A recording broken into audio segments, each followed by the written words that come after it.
मैं निशान सर, आपका स्वागत है अपनी क्लासेस से ऑनलाइन क्लास में। आज हम लोग क्लास 10 का केमिस्ट्री लेसन 1 के अंतर्गत रासायनिक समीकरण को संतुलित करना सीखेंगे। इसके पहले के वीडियो में भी मैंने समीकरण को संतुलित करने के बारे में बहुत संक्षिप्त में बताया था, जो हिट एंड ट्रायल में था। आज उसे थोड़ा विस्तार से जानेंगे क्योंकि एग्जाम के लिए बहुत इंपॉर्टेंट है। एग्जाम में 3 मार्क्स का क्वेश्चन समीकरण संतुलित करने को लेकर के आता ही आता है, इसलिए आज हम लोग सबसे पहले समीकरण संतुलित करना सीखते हैं।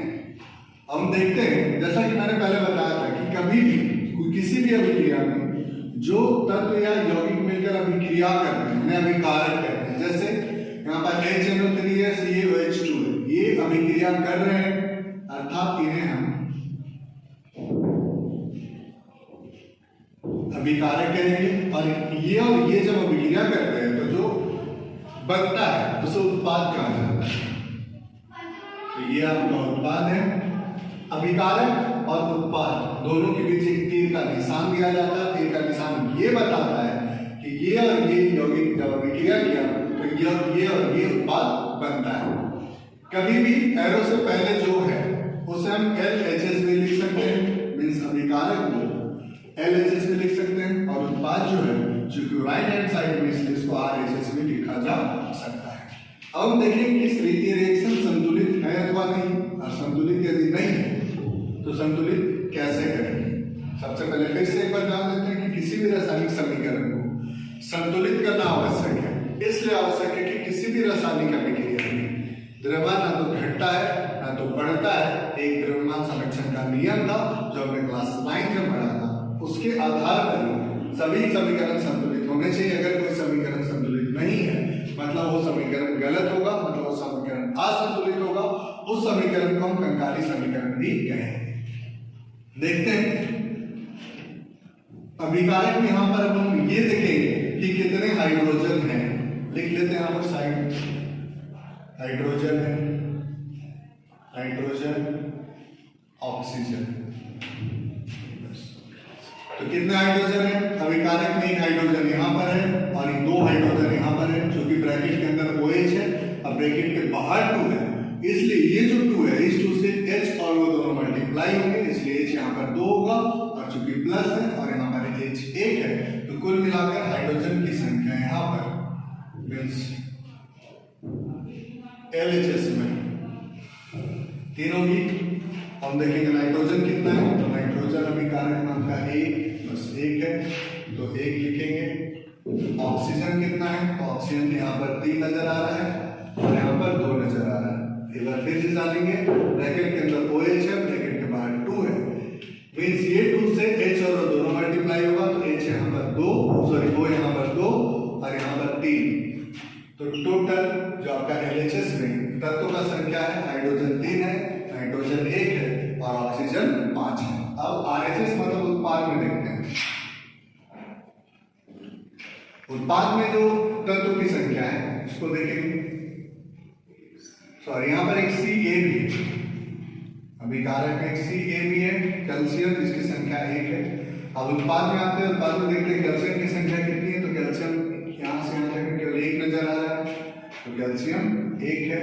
हाइड्रोजन पे ध्यान केंद्रित करते हैं तो हाइड्रोजन यहाँ से यहाँ तक केवल 2 नजर आ रहा है, तो हाइड्रोजन उत्पाद में 2 हो गया। नाइट्रोजन पे ध्यान देते हैं तो नाइट्रोजन 3 है। फिर से देखिए कि ब्रैकेट के अंदर NO3 है और ब्रैकेट के बाहर 2 है, तो ये जो 2 है N और O दोनों से मल्टीप्लाई होगा, मतलब N into 2 तो N2 हो जाएगा और O3 into 2 तो वो 6 हो जाएगा। N यहाँ पर 2 है, N यहाँ पर 2 करेंगे। अब ऑक्सीजन पे ध्यान देंगे तो ऑक्सीजन हो जाएगा आपका 3 into 2 6 और 1 यहाँ पर है, तो टोटल 6। अब यहाँ पर हम अगर देखें तो क्या कैल्शियम जो है वो बैलेंस है, बाकी और कोई भी तत्व का बैलेंस नहीं है। अब हम इसे एक एक करके बैलेंस करने का प्रयास करेंगे और बैलेंस करने की जो विधि होगी वो हिट एंड ट्रायल विधि होगी। हिट एंड ट्रायल विधि में होता क्या है, हम अपनी मर्जी से अंक बैठाते हैं किसी भी तत्व या यौगिक से पहले और फिर ट्रायल करते हैं कि समीकरण संतुलित हुआ है अथवा नहीं। देखते हैं, जैसा हम यहाँ पर देख रहे हैं कि हाइड्रोजन की संख्या यहाँ पर 1 और 2 3 है और हाइड्रोजन यहाँ पर 2 है, तो पहले इसे छोड़ देते हैं क्योंकि 3 और 2 है तो इसे बैलेंस करना आसान नहीं होगा। हम नाइट्रोजन की ओर आते हैं। नाइट्रोजन यहाँ पर 1 नजर आ रहा है और यहाँ पर नाइट्रोजन की संख्या 2 है। तो अब सबसे पहले नाइट्रोजन को 2 से मल्टीप्लाई करते हैं। तो नाइट्रोजन को 2 से मल्टीप्लाई करने के लिए हमको पूरे HNO3 को 2 से मल्टीप्लाई करना पड़ेगा। अब हम ट्रायल करते हैं, हाइड्रोजन देखते हैं कितना हो गया। हाइड्रोजन यहाँ पर 2 और यहाँ पर 2, तो कुल हाइड्रोजन यहाँ पर उत्पाद में हमारा हो गया 4, सॉरी अभिकारक में हो गया 4। उत्पाद की ओर देखते हैं तो उत्पाद में हमारा हाइड्रोजन का संख्या है 2, मीन्स यहाँ पर हाइड्रोजन को 4 करना है। तो हाइड्रोजन पहले से है तो हम इसको 2 से यदि मल्टीप्लाई कर देंगे तो हाइड्रोजन का संख्या 4 हो जाएगा। तो 2 से मल्टीप्लाई हो गया। अब आगे बढ़ते हैं नाइट्रोजन की ओर। नाइट्रोजन यहाँ पे 2 है, यहाँ पे भी नाइट्रोजन की संख्या 2 है, मीन्स नाइट्रोजन भी अब क्या हो गया आपका बैलेंस हो गया और हाइड्रोजन भी बैलेंस हो गया। अब ऑक्सीजन को देखते हैं।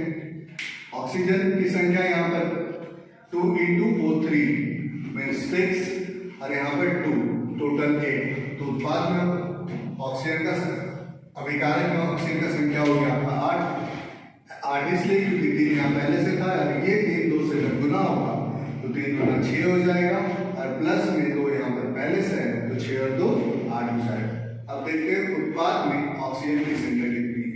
3 दूना 6 और 2 यहाँ पर 8, मतलब अब ये समीकरण जो है पूर्ण रूप से संतुलित हो चुका है। ये था हीट एंड ट्रायल विधि जिसके माध्यम से समीकरण को संतुलित किया जाता है। अब एक और क्वेश्चन है जिसे सॉल्व करेंगे, हम देखेंगे।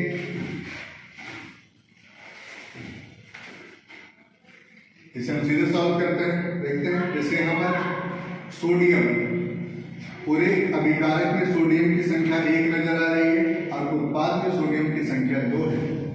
तो अभिकारक में सोडियम को 2 करने के लिए 2 से मल्टीप्लाई करेंगे। तो जब सोडियम को 2 से मल्टीप्लाई करेंगे तो यहाँ पर ऑक्सीजन और हाइड्रोजन भी 2 से मल्टीप्लाई होगा। अब हम ऑक्सीजन पे ध्यान केंद्रित करेंगे। ऑक्सीजन का संख्या देखेंगे यहाँ पर 2 और यहाँ पर 4, कुल ऑक्सीजन की संख्या यहाँ पर 6 है। अभिकारक की ओर यहाँ 4 है, यहाँ पर 2 से गुना हुआ तो 2 4 और 2 6। उत्पाद में ऑक्सीजन की संख्या 4 है और एक 5 है। तो यहाँ पर ऑक्सीजन को 6 करने के लिए 2 से मल्टीप्लाई किया जाएगा तो ऑक्सीजन यहाँ पे 4 और यहाँ पर 2, 6 हो गया। अब हमारा सोडियम और ऑक्सीजन बैलेंस हो गया। अब हाइड्रोजन की ओर ध्यान देंगे। हाइड्रोजन की संख्या यहाँ पर 2 और यहाँ पर भी 2, मतलब 2 और 2 4। अभिकारक में उत्पाद में भी 2 से मल्टीप्लाई कर दिया गया था तो हाइड्रोजन यहाँ भी 4 हो गया। मतलब अब हमारा सोडियम, ऑक्सीजन और हाइड्रोजन तीनों का तीनों संतुलित हो चुका है। अब सल्फर को देखते हैं तो सल्फर यहाँ भी 1 है और यहाँ भी 1, तो कुल मिलाकर अब ये समीकरण भी हमारा संतुलित हो गया। अब अंतिम समीकरण जो हम आपको बताएंगे संतुलित कैसे होता है, ध्यान से देखेंगे और ध्यान से समझेंगे। यहाँ पर सबसे पहले ये समझना जरूरी है, अभिकारक में जो Pb है मतलब लेड है उसकी संख्या 1 है, नाइट्रोजन की संख्या 2 है और ऑक्सीजन की संख्या 3 है। इसलिए सॉरी ऑक्सीजन की संख्या 6 है, इसलिए क्योंकि जो N होते हैं वो ब्रैकेट के अंदर है, ब्रैकेट के बाहर 2 होने की वजह से ये 2 जो है N और O दोनों से मल्टीप्लाई होगा। तो N जब 2 से मल्टीप्लाई होगा तो 2 हो जाएगा और O3 जब 2 से मल्टीप्लाई होगा तो ये 6 हो जाएगा। तो इस प्रकार से अभिकारक में Pb 1 है, नाइट्रोजन आपका 2 है और ऑक्सीजन की संख्या 3 है। अब उत्पाद की ओर चलते हैं। उत्पाद में पहले ही नजर आ रहा है कि Pb की संख्या 2 है तो इधर Pb को हम 2 से मल्टीप्लाई करते हैं। अब Pb को यदि 2 से मल्टीप्लाई करते हैं तो इस 2 से Pb के साथ साथ आपका N और O भी मल्टीप्लाई होगा। अब हम देखते हैं कि अब अभिकारक में कुल तत्वों की संख्या कितनी है। तो Pb 2 हो गया, नाइट्रोजन आपका 2 और 2 4 हो गया, क्योंकि 2 पहले से था 2 मल्टीप्लाई हो गया। तो नाइट्रोजन की संख्या 4 और ऑक्सीजन की संख्या 3 दूना 6 पहले से था तो 6 दूना 12 हो गया। मतलब उत्पाद की ओर जो हमारा कुल तत्व है वो Pb 2 है, नाइट्रोजन 4 है और ऑक्सीजन 12 है। और अभिकारक की ओर उत्पाद की ओर देखते हैं। उत्पाद में Pb 2 है तो Pb 2 है, Pb बैलेंस हो गया। अब नाइट्रोजन को देखते हैं तो नाइट्रोजन यहाँ पर कितना था हमारा 4 था, नाइट्रोजन यहाँ पर कितना है 1 है। यहाँ पर नाइट्रोजन को 4 से मल्टीप्लाई कर देते हैं तो नाइट्रोजन को जब 4 से मल्टीप्लाई किए तो हमारा नाइट्रोजन का भी संख्या 4 हो गया, मतलब लेड और नाइट्रोजन दोनों इक्वल हो गए। अब ऑक्सीजन है, ऑक्सीजन को देखते हैं। ऑक्सीजन हमारा यहाँ पर 12 है, वहाँ पर कितना होता है, तो 2 ऑक्सीजन यहाँ पर प्लस 4 गुना 8 यहाँ पर और प्लस 2 इक्वल टू 12, तो ऑक्सीजन यहाँ पर 12 हो गया। इस प्रकार से हमारा तीनों का तीनों समीकरण संतुलित हो गया। उम्मीद है आपको समीकरण को संतुलित करना आ गया होगा, आप सीख चुके होंगे। अब अगर किसी तरह का दिक्कत होता है तो आप कॉल करके या फिर मैसेज करके सॉल्व मतलब प्रॉब्लम का सलूशन निकाल सकते हैं। तो अब समीकरण को संतुलित करना सीखने के बाद आपके लिए कुछ क्वेश्चन है यहाँ पर। इस क्वेश्चन को आप लोग सॉल्व करेंगे। सॉल्व करने किसी प्रकार का कोई प्रॉब्लम आता है, कोई दिक्कत आता है तो कमेंट बॉक्स में कमेंट करेंगे और आपको उसका सलूशन मिलेगा।